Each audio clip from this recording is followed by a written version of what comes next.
Ladies and gentlemen, I welcome you all to another episode of Cufiix Weekly Show. My name is Edwin Austin. By calling me Cufiix, you still get to have my undivided attention.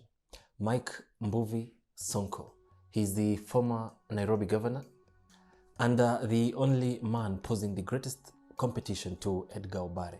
Well, ladies and gentlemen, the former governor has been on a quest to bring down the judiciary for what he calls the rot in it. Well, many believe that the ostensible reason for Mike Sonko's leaks is to sort of show how rotten the judiciary is, although I must say that many believe that the whole reason, or actually the real reason for his leaks, is to get back at the judiciary, what you might call revenge, for bringing him down from the pedestal of political greatness to the abyss of a mere blogger. Well, I'll actually not sort of put the links here, but I'll leave a link down below for any interested party. Yeah, by the way, it's 18 rated plus, those links, so any interested party. Away from the former Nairobi governor and over to Dr.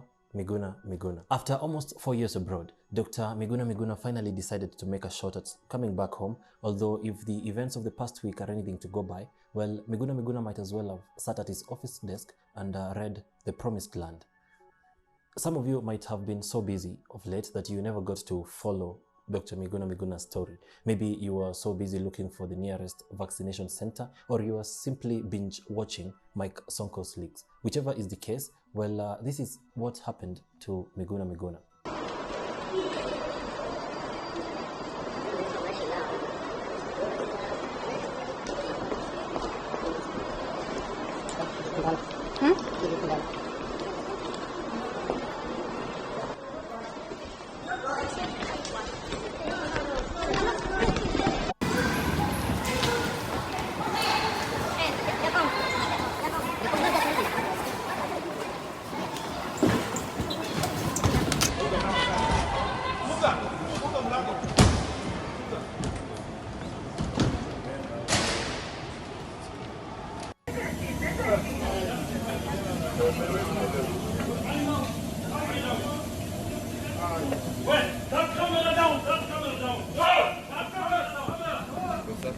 Say, put the camera down. Don't push me. I'm not boarding. I'm not boarding. I'm not boarding. I'm not boarding. I'm not boarding. I don't have a passport. I'm not boarding. I'm not going. Where my luggage? Where is my passport? And I raised this issue with Uhuru Kenyatta myself. I said that Miguna must be part of the package of this handshake. And I talked to Miguna himself. I told him, come back. Then Miguna went around. He went to the US. He came here. He went from here to Dubai. He came to Nairobi. And we had sent the lawyers to go and meet him at the airport, to bring him in. When they went in there were problems. I was told Miguna has not been cleared. What has happened? Midday, nothing has happened. Afternoon, happened. Until the evening, I decided myself to go to the airport. And when I went to the airport, I found them somewhere inside. I found Orengo, Haminoa, and the other lawyers, Harvey. I asked him, what's happening? Blah, blah, blah, blah, blah. Then I said, no, let's get out. I grabbed Miguna's hand, came out with him. But as we went get here, they closed the door. Then they came and told me, Mzee, sisi tuko na instruction kutoka juu. Hatuna shida na bwana Miguna. Nataka tu alipati sisi passport tupige stamp aende. Then I asked Miguna, why don't you give them the passport to stamp? Oh, I don't have the passport. Dr. Miguna Miguna was forcefully and unjustifiably dragged out of his house. His apartment was badly vandalized, to say nothing of the fact that he was hurt, evidence shown by the pictures he posted on Twitter back then in March the year 2018. And to this very day, we have never got actually some sort of an explanation from the government as to why all this happened. Many were moved to believe that the government had some sort of, dare I say, reason for their barbaric treatment of Dr. Miguna Miguna. But it is obvious that until this very date, Kenyans have not received any clear and ambiguous reason as to why Dr. Miguna Miguna, who is a Kenyan citizen by birth, is being sent through hell. For that reason, I sit here and ask, please tell us, what did Miguna Miguna do? It's all that we ask. Just tell us. Because what is happening to him could as well happen to any of us. If there is no reason for this treatment, then tomorrow it could be you, tomorrow it could be me. Okay, did I say me?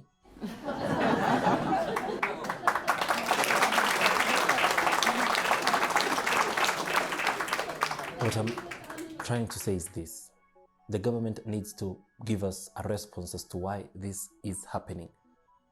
Miguna Miguna went to Germany, and when he tried to board an Air France flight back to Nairobi, he was told that the government had issued a red alert that Miguna Miguna was not to fly to Nairobi. There has to be a reason as to why a red alert is given. And of all the stated reasons, well, none of that applied to Miguna Miguna. And for that reason, this is what was added. Other reason. All we want to know is, what is this other reason? That is not too much to ask, is it? Tell us, what is this other reason? Court orders have been overtly disregarded to this very date, despite Miguna Miguna's actual concession of even going to the Kenyan embassy in Berlin to seek for that emergency travel passport that he was asked by Air France to go and by the court to go and get. He went there twice, but people at the embassy did not help him. He did not get what he wanted. I wish I could sit here and tell you that Miguna Miguna is the one on the wrong. But to be honest, all evidence online show that this man is as innocent of any wrongdoing as nuns are when it comes to matters sex. It would be a dereliction of my duties if I failed to mention that the man in question, Dr. Miguna Miguna, has been accused by many of as a very rude individual. He has and continues to hurl insults at not only the president, but also the former prime minister, as well as other senior government officials, who many are moved to believe are the only people who could actually stop his troubles. If there was a worse word than insult, then that's what I'd go with. But for lack of a better word, I'll just put it this way. Miguna Miguna continues to insult the president in a manner too extensive for description. Honestly, I don't know. This is an elected official. Why do that? To cap off this Miguna Miguna story, I'll just say this. Say whatever you may about this man, but if there's one thing we can agree on, is that this man has a very beautiful, beautiful family.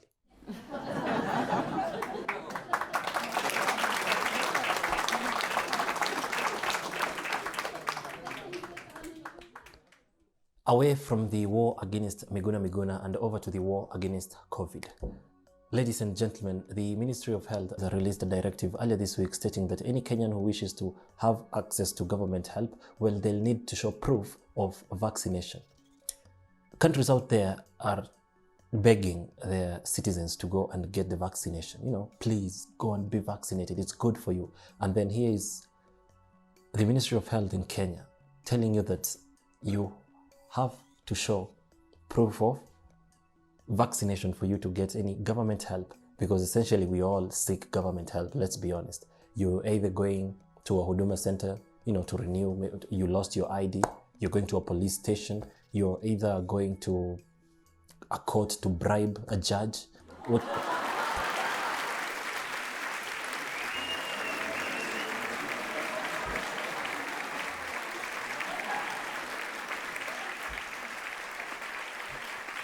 Whatever your reason is for seeking government help, well, the case now is if you are not vaccinated, well, you will not get this help.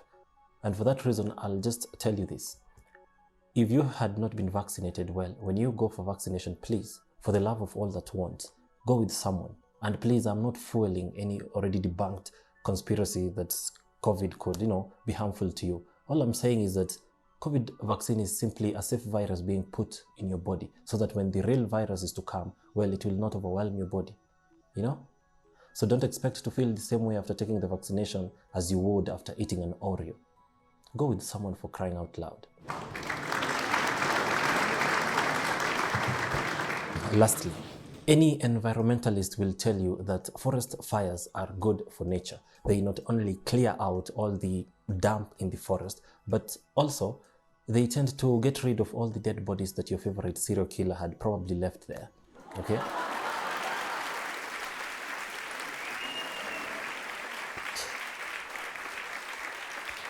But the kind of fires we are talking about today are not forest fires. Ladies and gentlemen, over the past 2 months, Kenyan high school students have been in some sort of unspoken agreement whereby they were touching their dormitories, laboratories, or even classes in the name of their fatigue in school or whatever reason they were giving. Others were even going as far as saying that they are just tired. We are tired of being here. We ask you to let us go or we will touch that dormitory. Damn, that is democracy at its finest, man.